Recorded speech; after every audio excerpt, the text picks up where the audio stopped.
Well, hello again, all my fluid art friends. Welcome to my channel. This is Doris at DF Designs. Today, I am pouring over an old painting that shifted. I will put a link down in the, up in the corner to the original pour that was done on here, but unfortunately, it's going to be right up there. Oops, right up there, sorry. And it shifted, okay? So I'm going to do a different pour on it. The colors I'm using is the Rust-Oleum Gloss Black for the base, okay? And then I'm going to use Just Resin's Blood Orange, EyeCandy Soma, which is the white, and EyeCandy Tampopo Yellow. So, I don't know if I'm pronouncing it right. And I got the Okinawa green out just in case I need a little bit of green on it.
that this one is done, because I like the cells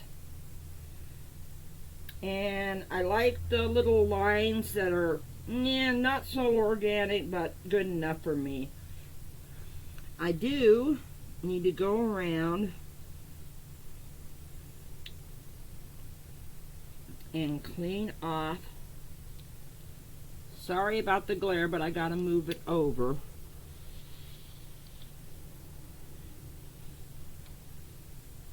And I'm going around and getting the drips too. So, let me bring you in for a close-up. I love how that blood orange is, there's just a hint of it. I'm trying to turn it. I love these cells over here. And that's from the eye candy pigments on top of the there. So I want to thank y'all for coming in and watching. I enjoy your company. I hope you learn something from what I do. And I hope that I hope to see you in the next video. I love the resin right out of you. Leave a comment down below. Let me know what you think. Okay? And all I can say is, bye for now.